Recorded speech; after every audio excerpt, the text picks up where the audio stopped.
সীমান্তবাসীক নিৰাপত্তা দিব লাগিবই ধৰ্ষণকাৰী নগাক গ্ৰেপ্তাৰ কৰিব লাগিবই ধৰ্ষণকাৰী নগাক গ্ৰেপ্তাৰ কৰিব লাগিবই অসমৰ মাটিত আহি অসমীয়া আক্ৰমণ কৰা নগাক গ্ৰেপ্তাৰ কৰিব লাগিবই অসমবাসীক নিৰাপত্তা দিব নোৱাৰা CRPF কাম নাই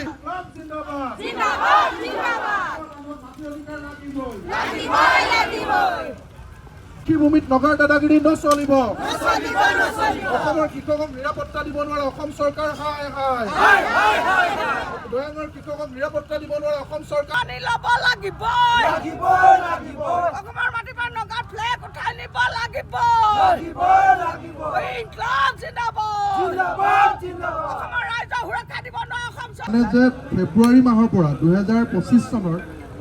এই বছৰ ফেব্ৰুৱাৰী মাহৰ পৰা আমি ধাৰাবাহিকভাৱে আন্দোলন কৰি আছোঁ হয়নে নহয় ফেব্ৰুৱাৰী মাহত যেতিয়া আমি পালোঁ যে আমাৰ চিট ফাৰ্মত আজিৰ অধিকাৰ দিব লাগিবই মাটিৰ অধিকাৰ দি নাগাৰ পৰা দয়াংবাসীক বচাব লাগিবই চিট ফাৰ্মৰ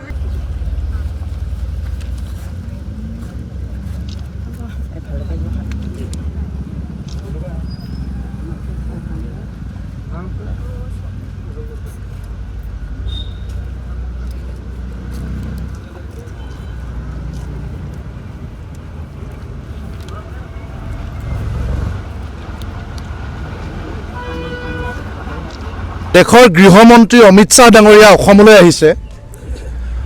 আজিৰ দিনটোতে আমি দয়াঙৰ কৃষক ৰাইজ আমি ৰাজপথলৈ ওলাই আহিবলগীয়া হৈছে যে আমি জীৱনৰ নিৰাপত্তা বিচাৰি আমাৰ ভূমি আমাৰ জীৱনৰ প্ৰতি ভাবুকি আহিছে আপোনালোকে চাওক যে অমিত শ্বাহ ডাঙৰীয়া বৰঝাৰ বিমানবন্দৰৰ পৰা নিশ্চিত নিৰাপত্তাৰে চাইৰেন বজাই অসমৰ ভূমিত আহি কেইটামান বিল্ডিঙৰ তেওঁলোকে ফিটা কাটিব ৰঙা নীলা লাইট লগাই জাক জমকতাৰে সেই বিল্ডিং কেইটাৰ উন্মোচন কৰিব লাইট কেমেৰা একশ্যন ফটো মাৰিব ফটো মাৰি ফেচবুকত দি মিডিয়াত দি তেওঁলোকে সফলতাৰ জয়গান গাব অসমৰ মুখ্যমন্ত্ৰী ডাঙৰীয়াই ক'ব যে মই সফল মুখ্যমন্ত্ৰী কেনেকৈ সফল যে অসমৰ কেইটামান সংগঠনৰ কেইগৰাকীমান প্ৰতিনিধিক দিল্লীলৈ মাতি নি চাহ মিঠাই খুৱাই তেওঁ ফুলজাৰি মাৰিব যে অসমৰ জাতীয় সমস্যা আমি সমাধান কৰিলোঁ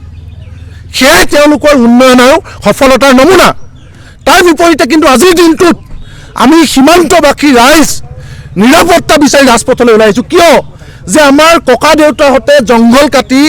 খেতি মাটি প্ৰস্তুত কৰা মাটিত এতিয়া নগাই আগ্ৰাসন চলাইছে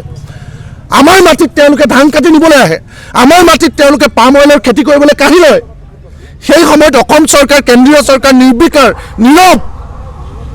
আমাৰ গোলাঘাট সমষ্টিক প্ৰতিনিধিত্ব কৰা অজন্তা নেওগ ডাঙৰীয়ানী আজি অসমৰ বিত্তমন্ত্ৰী গোলাঘাট জিলা অসমৰ গোলাঘাটৰ বিধায়ক আজি কৃষিমন্ত্ৰী সেই মুহূৰ্তত গোলাঘাট সমষ্টিৰ মানুহ আজি কৃষক ৰাইজ আজি আৰ্তনাদ কৰিছে যে আমাৰ ঘৰত আহি আমাৰ যুৱতীক আমাৰ ছোৱালীক আহি নগাই ৰেপ কৰি অনায়াসে নাগালেণ্ডৰ মাটিলৈ সোমাই গৈছে মেৰাপানী থানাত গোচৰ দিয়াৰ পিছতো সেই ধৰ্ষণকাৰী আজি 6টা মাহে গ্ৰেপ্তাৰ নহয় আজি চৰাই মৰাৰ চলেৰে এয়াৰ গান লৈ আহি অসমৰ কৃষক ৰাইজৰ ঘৰত আহি আক্ৰমণ চলায় পুলিচক মাতিলে পুলিচ 2 ঘণ্টা দেৰিকৈ যায় বৰ্ডাৰ মেজিষ্ট্ৰেট সময়ত আহি নাপায়হি গোলাঘাটৰ ডিচিয়ে ডাঙৰ ডাঙৰ ডাইলগ মাৰি ট্ৰান্সফাৰ হৈ গুচি যায় তাৰপিছত জীৱনৰ নিৰাপত্তাহীনতাত ভুগি আজি আমি ৰাজপথলৈ ওলাই আহিছোঁ এতিয়া গৃহমন্ত্ৰী ক'ত এতিয়া অসমৰ মুখ্যমন্ত্ৰী ক'ত এতিয়া অজন্তা নেওগ ক'ত অতুল বৰা ক'ত গোলাঘাটৰ ডিচি ক'ত সেই প্ৰশ্ন আমাৰ উত্তৰ লাগে আমি বাৰম্বাৰ কৈ আহিছোঁ যে দয়াঙৰ মানুহক চিট ফাৰ্মৰ মানুহক মাটিৰ অধিকাৰ লাগে কিন্তু বসুন্ধৰা 1.0 2.0 3.0 ঢাক ঢোল বজায় খিলঞ্জীয়া মানুহক মাটিৰ অধিকাৰৰ কাৰণে আঁচনি আনিছোঁ বুলি কিন্তু এখনো বসুন্ধৰাই আমাৰ দয়াঙৰ মানুহক ঢুকি নাপায় কিয় এহাতেদি মাটিৰ অধিকাৰ নাই এহাতেদি নাগাৰ আগ্ৰাসন এহাতেদি আমাৰ কৃষকসকলৰ কৃষি উৎপাদনক লৈ নগাৰ পৰা অনবৰতে ভয় কেতিয়াই ধান কাটি নিব ঠিক নাই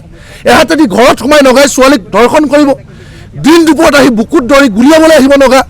তাৰপিছত আমাৰ এইখন অসমৰ এইখন গোলাঘাটৰ এইখন দয়াঙৰ এই দয়াং পঞ্চায়তৰ এই অঞ্চলৰ মানুহৰ এই সীমান্ত পঞ্চায়তৰ এই শিশুপানী পঞ্চায়তৰ এই মেৰাপানী পঞ্চায়তৰ মানুহ আজি নিৰাপত্তা নাই তাৰপিছত তেওঁলোকে সফলতাৰ জয়গান গায় গতিকে আজিৰ দিনটোত আমি স্পষ্টকৈ অসম চৰকাৰক কৈছোঁ যিটো দিনত গৃহমন্ত্ৰী অসমলৈ আহিছে